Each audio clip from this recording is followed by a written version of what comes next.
Which is now bringing me to my next point. How most recolors who do that shit are nothing but crybabies. Basically, when someone makes a recolor, okay? Someone makes just a very stupid recolor. Kind of like this. Yeah, it's very crappy, isn't it? So, they post it on YouTube, and they have a description box stating they want nothing but perfect ratings.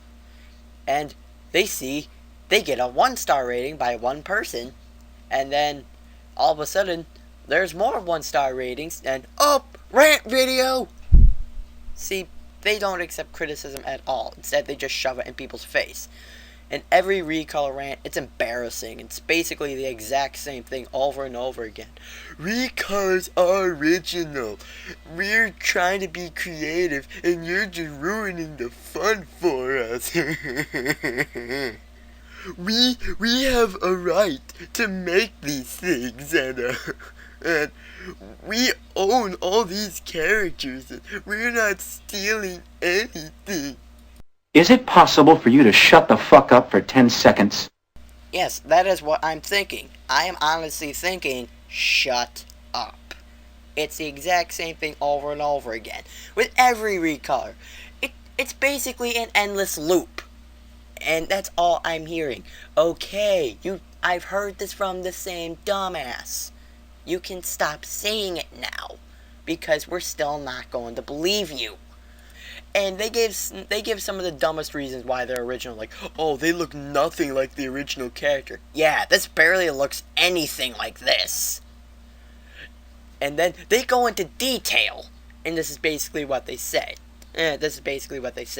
Well, they're a different color. Yeah, that'd be equivalent to taking my character Lightning the Nighthawk and changing him from yellow to blue. Then to red. Then to green. Holy shit, I invented 3 new characters! Holy crap, it's a new record. I applaud myself.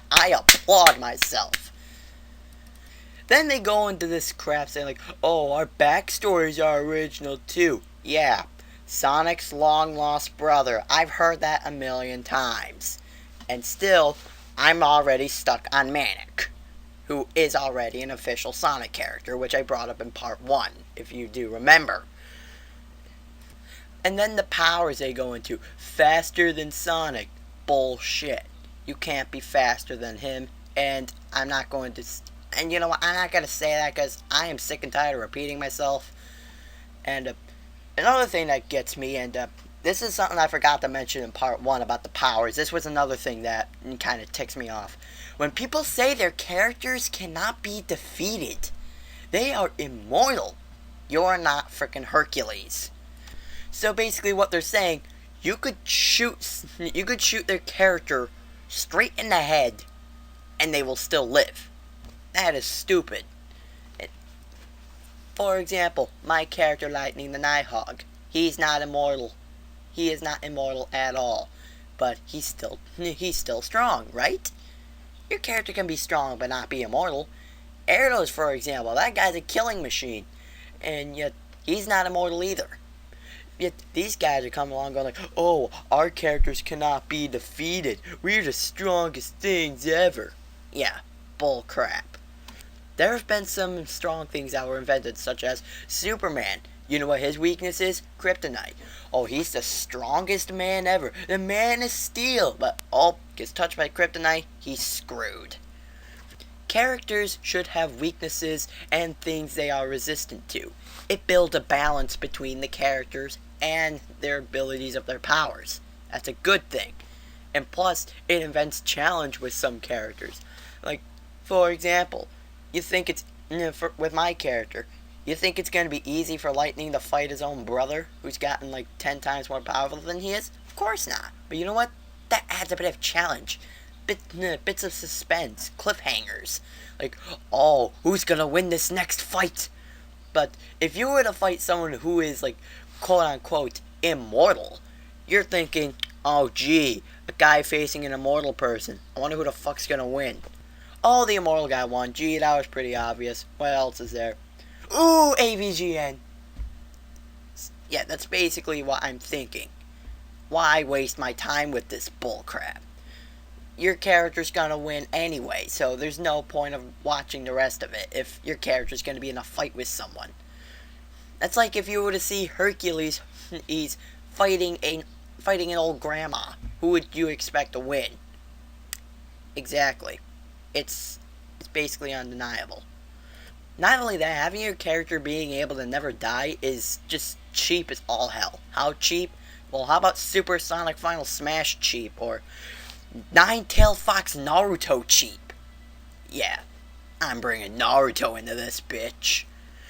You've got to add conflict with your characters when they're going to fight someone. If they're immortal, there's like no conflict at all. Like, oh, he's going to win. Oh, he's going to beat the guy. Hey, I bet you $10 that guy's gonna win. Yeah, that'd be an easy way to cheat your friends out of money.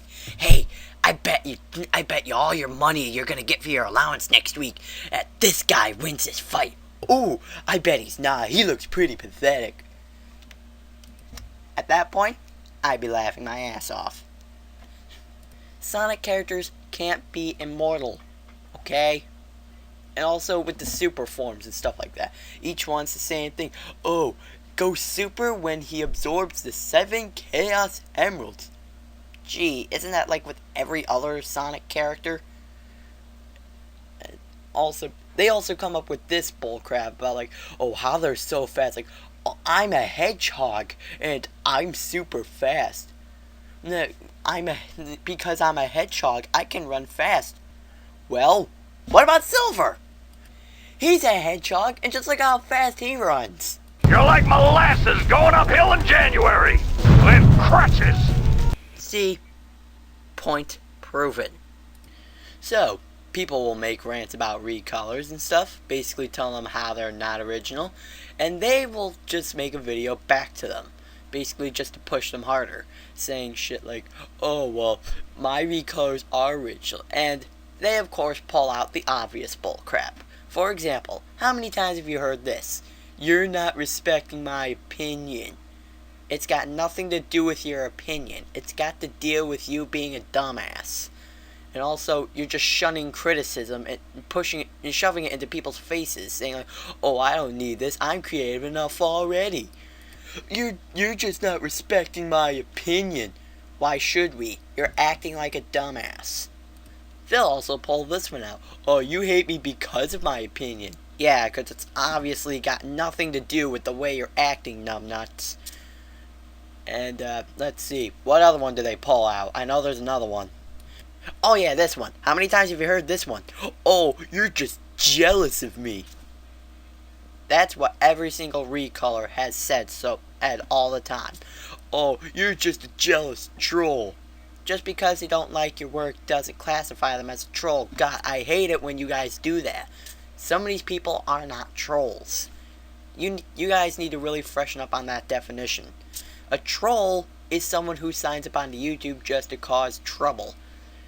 Trolling is not technically bullying, because bullying is just, pushing the guy. Like, those big broody kids in elementary school that would always pick on you? Those guys are bullies.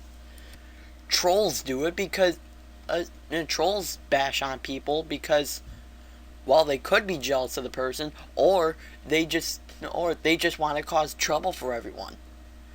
And so yeah, those people aren't jealous. They just think you're being stupid. Yeah, I'm making rants about recolors. Am I jealous of recolors? No. So apparently, if you make a rant about someone, you're automatically jealous of them. So if I were to make a rant about Chris Crocker, apparently I'd be jealous of him? Yeah. Point proven.